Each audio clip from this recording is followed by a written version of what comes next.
Assalamualaikum warahmatullahi wabarakatuh.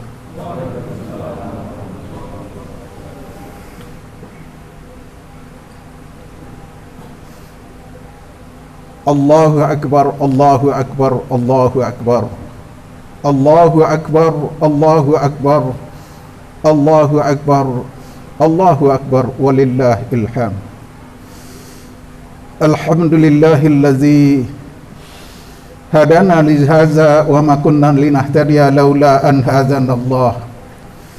Asyhadu an la ilaha illallah wahdahu la syarika lah wa asyhadu anna Muhammadan abduhu wa rasuluh. Allahumma salli wa sallim ala Muhammadin wa ala alihi wa sahbihi ajma'in, amma ba'du. Ayyuhal muslimun rahimakumullah, ittaqullaha haqqa tuqatih wa la tamutunna illa wa antum muslimun. Qala Allah ta'ala fil Qur'anil Karim, a'udzu billahi minasyaitonir rajim. Bismillahirrahmanirrahim. Qad aflaha man tazakka wa zakara isma rabbih fasalla bal tu'siruna al-hayatad dunya wal akhiratu khairu wa abqa. Inna hadza la fi suhufil ula suhufi Ibrahim wa Musa. Hadirin sidang Id umat Muhammad sallallahu alaihi wasallam yang dimuliakan Allah Subhanahu wa taala. Pertama-tama kita panjatkan puji dan syukur kehadirat Allah Subhanahu wa taala atas segala nikmat dan karunia yang dilimpahkan kepada kita semua. Selawat dan salam semoga senantiasa tercurah bagi junjungan kita Nabi besar Muhammad sallallahu alaihi wasallam, bagi keluarganya, para sahabat kaum muslimin wal muslimah, umat Muhammad sallallahu alaihi wasallam yang terpilih dan terhormat. Saudara yang berbahagia, dari tadi ketika kita tidak hanya mendengar gema takbir yang mengagungkan kebesaran Allah Subhanahu wa taala, namun di lubuk hati yang paling dalam kita juga mendengar suara tawa dan tangis. Kita tertawa, kita bahagia karena kita telah selesai melaksanakan ibadah selama bulan Ramadan. Namun dari lubuk hati yang paling dalam kita mendengar suara tangis dan cemas, khawatir kalau inilah Ramadan yang terakhir kita jumpai. Salimni ila Ramadan wa salim lana. Saudara sidang Id umat Muhammad yang dimuliakan Allah Subhanahu wa taala. Sehubungan dengan itu, saudara, maka khutbah Id kita berjudul menjaga kesucian diri menjuntai Ramadan yang akan datang dengan melanjutkan ibadah Ramadan. Saudara umat Muhammad sallallahu alaihi wasallam yang terpilih dan terhormat, bulan Ramadan adalah bulan pensucian diri. Maka mari kita sucikan diri kita dan kita pertahankan kesucian itu. Kita sucikan akidah kita dengan syahadat.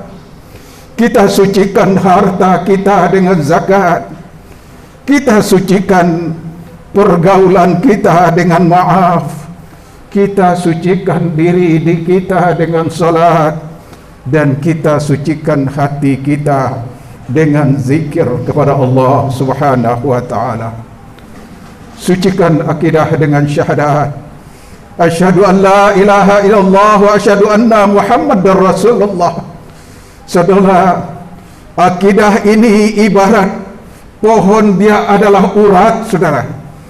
Walaupun besar pohonnya, rimbun daunnya, bahkan banyak dahan dan rantingnya, tapi kalau uratnya sudah tidak berfungsi, pohon itu hanya menunggu waktu tumbangnya. Nanti begitu ditiup angin puyuh saja dia sudah tumbang. Begitulah kira-kira andai akidah kita goyah dan iman kita terbang, saudara, sesungguhnya kita sudah tidak punya apa-apa lagi. Kenapa, saudara? Karena semua akan kita jual dengan harga yang murah. Untuk apa? Untuk kesenangan dunia. Sidang Id yang dimuliakan Allah Subhanahu wa taala. Karena itu, saudara, ada yang menghimbau jangan mengajarkan akidah terlalu sering. Karena kalau akidah kuat itu akan ujungnya akan menjadi terorisme. Saudara, ini kekeliruan ini perlu diluruskan, saudara. Kalau dibiarkan akan seperti apa akidah generasi muda kita yang akan datang, saudara. Maaf, persatuan Islam harus kita jaga. Tapi kalau persoalan ini harus kita luruskan. Saudara yang berbahagia, semoga semua tidak menyalahpahami apa yang kami maksud ini. Saudara, sucikan harta dengan zakat. Ya, dari harta yang kita punya itu ada hak orang lain, saudara. Keluarkan itu. Tidak akan membuat kita miskin, tidak, saudara. Sucikan dirimu dengan salat. As-salah, as-salah, as-salah. As-salah imaduddin, faman tarakaha faqad aqamaddin, wa man aqamaha haddamaddin. Salat itu tiang agama, saudara. Ya, kalau kau dirikan salatmu, agamamu akan teguh. Jika kau tinggalkan, agamamu akan runtuh. Biasanya sebelum meninggalkan, ada tangga-tangga kecil terlebih dahulu, melalaikan, kurang memperhatikan, kemudian meninggalkan. Nah, saudara yang berbahagia, kalau kamu jalan terus, tapi kezaliman tetap kau lakukan, coba perhatikan salatmu, perbaiki salatmu. Ya, Rasulullah tidak bohong. Kalau salat kita benar, insya Allah, saudara, ya, ibadah kita akan baik, saudara, insya Allah. Saudara yang berbahagia, sucikan pergaulanmu dengan maaf. Maaf, maaf, dan maaf, saudara. Kalau kita salah, jangan gengsi untuk minta maaf. Kalau saudara kita yang salah, mari kita maafkan. Insya Allah, seusai Idul Fitri ini kita akan saling memaafkan. Ya, sebagai pensucian pergaulan kita. Saudara, sucikan hati dengan zikir. Wa tatma'una qulubuhum bizikrillah. Ya, berzikirlah kepada Allah. Zikir, berzikir, saudara. Saudara yang berbahagia, bulan Ramadan juga disebut dengan bulan sedekah. Dan kebiasaan selama bulan Ramadan kita selalu setiap hari kita bersedekah. Sekarang sudah bulan Syawal, untuk menjaga kesucian yang telah kita raih, maka saudara, maka jangan tinggalkan sedekah. Sedekah, sedekah, sedekah, dan sedekah. Sedekah harta makin kaya, sedekah ilmu makin pintar, sedekah tenaga badan kuat, sedekah senyum awet muda, sedekah doa cita-cita tercapai.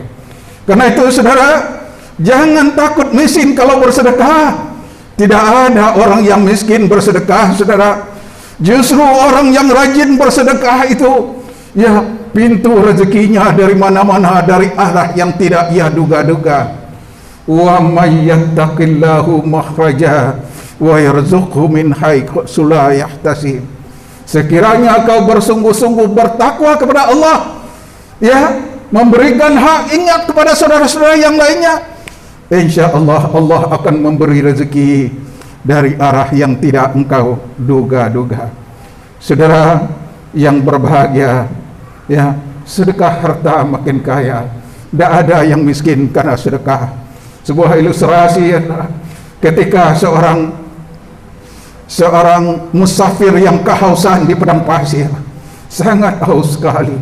Tiba-tiba ia menemukan sebuah sumur tua, dan di atas sumur tua itu ada sebuah pompa dan juga pompa tua.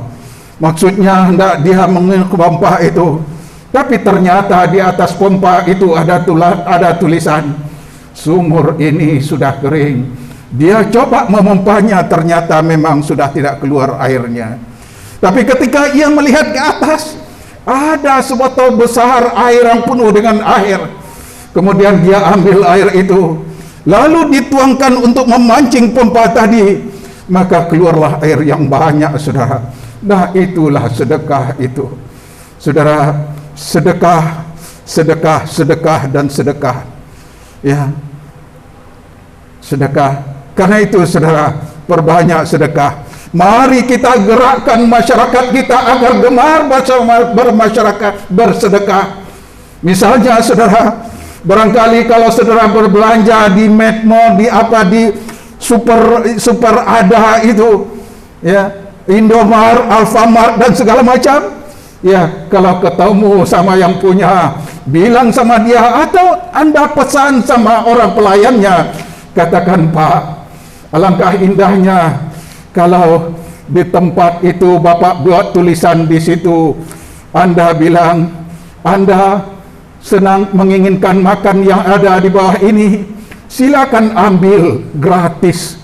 Di bawahnya sudah ada berbagai macam kue. Itu bukan dari pemilik toko, tapi itu dari orang-orang yang berbelanja ke sana. Ketika dia membeli 3 potong roti, yang 1 potong dia ingat untuk saudaranya barangkali yang kelaparan. Dia tidak punya duit untuk membeli makanan.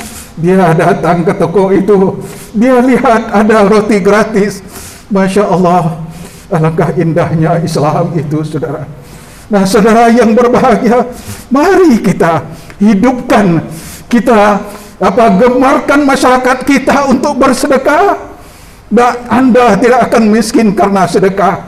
Saudara yang berbahagia, saya satu ketika salat kuliah subuh di sebuah masjid, kalau nggak salah namanya ya Bukit Cengkeh Berbunga atau Bukit Cengkeh 1, saya lupa.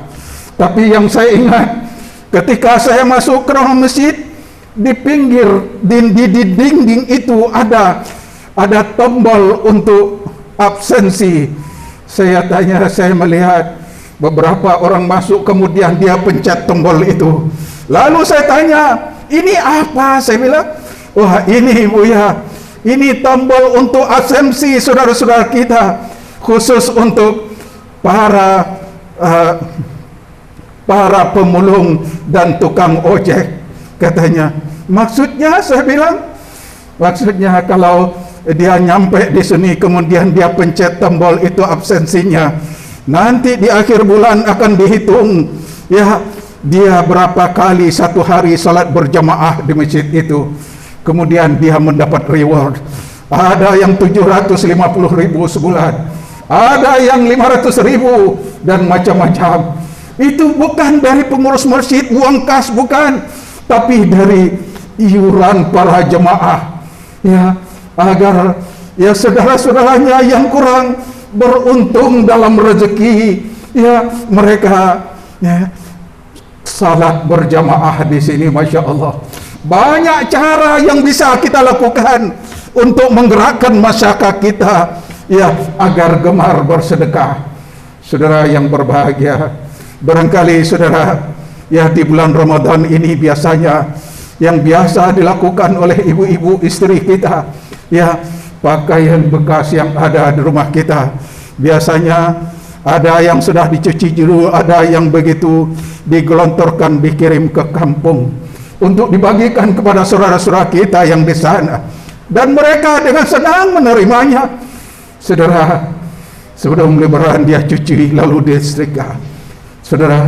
Kemudian pada hari Id dia melangkah dengan mantap, ya, menuju lapangan tempat salat Id berjamaah dengan. Nah, saudara-saudara, ya, pakaian yang tadi kita tidak pakai, orang tidak gunakan, kemudian kita sedekahkan, berarti kita melanjutkan nilai guna pakaian yang tadinya terletak di pojok yang tidak terpakai apa-apa.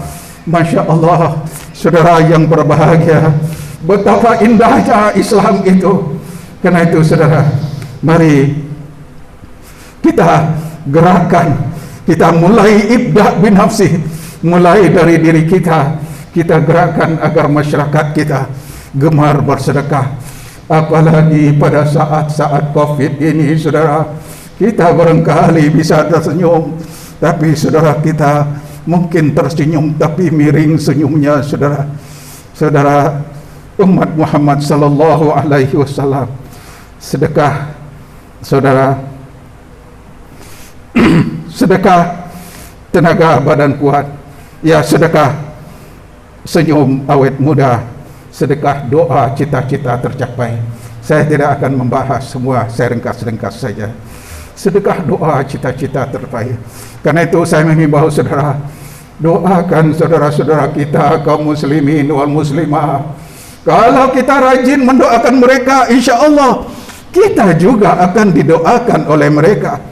Saudara, ya, bahwa kita tidak tahu lewat doa siapa, lewat lisan siapa doa kita diijabahi oleh Allah. Ketika kita mengangkat kedua tangan memohon kepada Allah, kemudian doa kita didorong oleh doa saudara-saudara kita yang lainnya. Masya Allah. Saudara, umat Muhammad sallallahu alaihi wasallam yang dimuliakan Allah Subhanahu wa taala. Oleh sebab itu saudara, ya, mari, ya saudara, selanjutnya bulan Ramadan adalah bulan Al-Quran, bulan diturunkannya Al-Quran. Karena itu saudara, saya khatib menghimbau, mari kita jadikan Al-Quran sebagai bacaan pertama dan utama kita. Mari kita jadikan Al-Quran itu sebagai way of life, jalan hidup kita. Mari kita jadikan Al-Quran itu sebagai sumber perilaku kita. Seperti apa perilaku kita? Seperti yang diperintahkan oleh Al-Quran, ya seperti yang dijelaskan oleh hadis. Al-Quran yang perintahkan, Al-Hadis yang menjelaskan. Aqimus salah wa atuz zakah, tunaikan salat, ya, ya, tunaikan zakat, ya, dirikan salat, tunaikan zakat. Bagaimana mendirikan salat, saudara? Dijelaskan di dalam hadis, dijelaskan di dalam sunnah. Karena itu Al-Quran dan hadis bagaikan mata, dua keping mata, ya, yang tidak terpisahkan. Bagaimana menjualkan zakat, ya, mengeluarkan zakat, dijelaskan di dalam sunnah, di dalam hadis Rasulullah sallallahu alaihi wasallam. Karena itu saudara, mari kita jadikan Al-Quran sebagai bacaan pertama dan utama kita. Ya, dari sekian banyak suara yang terdengar di rumah kita, harus dengar suara Al-Quran. Ya, dari sekian banyak bacaan yang ada di rumah kita, harus ada bacaan Al-Quran. Hiasi rumahmu dengan Al-Quran, hiasi dirimu dengan Al-Quran, hiasi keluargamu dengan Al-Quran, hiasi anak-anakmu dengan Al-Quran. Saudara, jangan sampai ada anak-anak kita yang tidak bisa membaca Al-Quran. Menyesallah kamu, menyesal kalau ada keluargamu hari-hari yang dia lewatinya tanpa membaca Al-Quran. Nah saudara yang berbahagia, coba periksa keluarga kita, anak kita, ya, barangkali kalau ada, ya, bagaimana, apakah dia sudah bisa membaca Al-Quran apa belum? Kalau belum, ya coba, ya, rangkuh ke dada kita. Mari kita lihat bagaimana ketika masih kecil.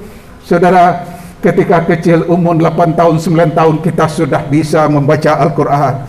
Bagaimana dengan keturunan kita hari ini? Sudahkah dia bisa membaca Al-Quran? Barangkali dalam hal ini mungkin memang kalah oleh kita, oleh orang tua kita. Nah saudara, umat Muhammad sallallahu alaihi wasallam yang terpilih dan terhormat, kita ingat kalau zaman dahulu ketika seorang hendak meminang seorang gadis, saudara, meminang kepada keluarganya, kata keluarganya, kamu mau meminang anak saya? Iya Pak, sudah berapa kali kamu khatam Al-Quran. Nah saudara yang berbahagia, hal-hal yang semacam itu sudah sangat jarang kita dengar, saudara. Ya, Nah, saudara, mari setiap hari jangan kita lewatkan membaca Al-Quran. Ya, tiap hari kalau kita sudah bisa merasakan nikmatnya membaca Al-Quran, Masya Allah, kita akan menyesal, sangat menyesal kalau ada hari-hari yang kita lewati, kita lupa membaca Al-Quran. Padahal itu faktor lupa, tapi kita menyesal, sangat menyesal. Merasa kita sangat rugi sekali, saudara. Saudara umat Muhammad sallallahu alaihi wasallam yang terpilih dan terhormat. Karena itu, jadikan Al-Quran sebagai bacaan pertama dan utama kita. Ya, kalau kita sudah membaca Al-Quran, ya, dan sebaiknya kita punya program agar anak-anak kita ada yang tahfiz Al-Quran. Kita barangkali sudah tidak mungkin mengejar untuk tahfiz Al-Quran. Kenapa? Karena kita sudah tua. Tapi coba buat program. Aku memang sudah tidak mungkin rasanya karena sudah tua. Ya, walaupun sebetulnya tidak tertutup kemungkinan. Tapi saudara, aku berjanji ya bahwa anak-anakku, cucuku, keturunan aku harus ada yang tahfiz Al-Quran, yang hafiz Al-Quran. Kita program hal itu, saudara. Saudara umat Muhammad sallallahu alaihi wasallam yang terpilih dan terahmat. Ya, tidak cukup hanya sekedar membaca Al-Quran, saudara. Tidak cukup. Jangan berhenti di situ, tetapi coba copy paste Al-Quran dan hadis itu ke dalam diri kita, kepada perilaku kita. Kalau ada yang disebut Quran diam, dan juga ada Al-Quran yang berjalan. Insya Allah kita mungkin tidak bisa menggapainya, tapi anak-anak keluarga kita nanti insya Allah dia bagaikan Al-Quran yang berjalan. Kenapa? Karena akhlaknya akhlak Al-Quran dan Al-Hadis. Masya Allah, saudara. Masya Allah, luar biasa. Oleh sebab itu, saudara, sekali lagi, jangan berhenti di satu. Jadikan Al-Quran dan As-Sunnah sebagai sumber perilaku kita. Ya, sekali lagi, sebagai sumber perilaku. Apa persoalan hidup kita? Kita cari dalam Al-Quran. Faruddu ilallahi wa rasul, kembalikan kepada Al-Quran dan hadis Rasulullah sallallahu alaihi wasallam. Barangkali Anda mengejawab, keinginan kami juga begitu, ya, tapi ternyata cukup sulit mencarinya. Ya, misalnya kalau ada anak saudara yang sudah cukup umurnya, dia sudah selesai kuliahnya dan sudah bekerja, lalu Anda tanya, nah, masanya kami rasanya sudah ingin menimang cucu. Kenapa? Apakah kamu sudah ada pilihan? Sudah, ya, aku sudah punya pilihan. Lalu kenapa kamu tidak bawa ke sini? Ajaklah dia, kenalkan dengan kami. Kami sudah tidak sabar untuk menimang cucu. Baik, ayah. Keesokan harinya dibawa calon menantu. Ya, begitu dia sampai, ternyata calon menantunya sudah cantik, ramah, putih, sarjana, juga sudah bekerja. Kemudian, ya, begitu melihat calon menantu, senang, kita senang, ibunya senang, semua senang. Kemudian setelah diantar pulang, keesokan harinya dilanjutkan pembicaraan. Nah, kami melihat calon menantu kami sangat senang. Cuman sebagai seorang ayah, ada yang ayah ingatkan kepadamu. Sudah kau tanya kepada Al-Quran, bolehkah kamu menikahinya? Ya, lalu kata si anak, ya, ayah, belum, ayah. Aku tidak ketemu. Ternyata tidak mudah mencari dalam Al-Quran, ayah. Pada surat apa, ayat berapa? Nah, saudara yang berbahagia, itu dahulu memang demikian, sudah. Tapi sekarang tidak lagi. Ada kitab yang berjudul Mawsu'ah al-Hadis wa Mujam Al-Quran Al-Mufahris, sebanyak 9 jilid. Kitab Al-Quran yang dilengkapi dengan indeks. Indeks itu diambil dari arti hadis per kata, kemudian disusun secara abjad. Dan Al-Hadis juga demikian, dilengkapi dengan indeks, ya, diambil dari arti hadis per kata, disusun secara abjad. Kalau kau ingin mencari tentang nikah, misalnya, saudara ambil kitab itu, buka indeksnya, Kalau nikah berarti diawali dengan huruf N. Saudara buka indeks yang diawali dengan huruf N. Nanti akan ketemu ayat-ayat tentang nikah atau hadis-hadis tentang nikah. Banyak sekali. Nah, saudara cari persoalanmu. Oh, misalnya, ini dia nikah. Ini Al-Quran. Jangan nikahi wanita musyrik sebelum dia beriman. Kemudian ditanya oleh ayahnya, nah, bagaimana nak? Apakah kamu dibolehkan menikahi calon menantu kami? Kata si anak, ayah, jujur, memang calonku belum Islam, ayah. Ya, dia belum. Nah, betapapun keinginan kami, tapi kalau dia belum Islam, bukan kami tidak setuju, tapi Al-Quran yang melarang. Nah, saudara yang berbahagia, ini harus menjadi pedoman dalam hidup kita. Agama bukan hanya persoalan senang dan tidak senang, tapi soal perintah dan larangan. Kalau larangan kita patuhi, disitulah tatak kemanusiaan kita sebagai hamba Allah. Tapi kalau larangan itu yang kita langgar, saudara, maaf sekali lagi, apa bedanya antara kita dengan babi, saudara? Maaf, nggak enak, tapi kata Buya Hamka, hidup bukan sekedar hidup, tapi hidup ini adalah ibadah. Kalau hidup sekedar hidup, babi di hutan juga hidup. Kalau kerja sekedar kerja, monyet di pohon juga kerja. Tapi kalau kerja dan ibadah adalah, itulah Islam. Nah, saudara yang berbahagia, Ishadu bi'anna muslimun, nyatakan bahwa kita seorang muslim. Saudara yang berbahagia, nah, kita ishadu bi'anna muslimun, nyatakan bahwa diri kita seorang muslim. Barakallahu li wa lakum fil Qur'anil azim, wa nafa'ni wa iyyakum bima fihi minal ayati dzikril hakim, wa taqabbala minni wa minkum tilawatahu innahu huwal ghafurur rahim.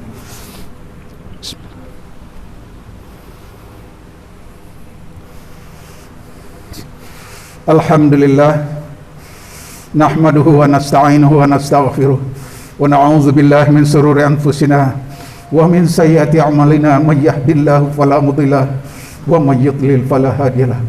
Asyhadu an la ilaha illallah wahdahu la syarikalah, wa asyhadu anna Muhammadan abduhu wa rasuluh. Allahumma shalli wa sallim ala Muhammadin wa ala alihi wa sahbihi ajma'in. Amma ba'du. Ayyuhal muslimun rahimakumullah. A'udzubillahi minasyaitonir rajim. Bismillahirrahmanirrahim. Ya ayyuhallazina amanu udkhuluhu fi silmi kaffah la tattabi'u khutuwati syaitan innahu lakum aduwwum mubin. Allahumma ighfir lil mu'minina wal mu'minat wal muslimina wal muslimat al ahya'i minhum wal amwat innaka qaribun qatil hajat. Allahumma ya Allah, kesalahan telah menutup kami dengan pakaian kerendahan. Perpisahan darimu telah bungkus kami dengan jubah kehinaan. Besarnya dosa telah mematikan hati kami. Tak mampu rasanya kami mengangkat tangan dan berdoa kepadamu, ya Allah. Karena seringnya kami melalaikan perintahmu, karena kurangnya kami mensyukuri rahmatmu. Namun kami tetap berdoa kepadamu, ya Allah, karena kami yakin Engkau Maha Pemurah kepada orang yang datang kepadamu dengan niat yang tulus dan hati yang suci. Ya Rabbana, inilah kami, ya Allah, duduk bersimpuh di pintu keagungan-Mu, bergetar berserah diri kepadamu.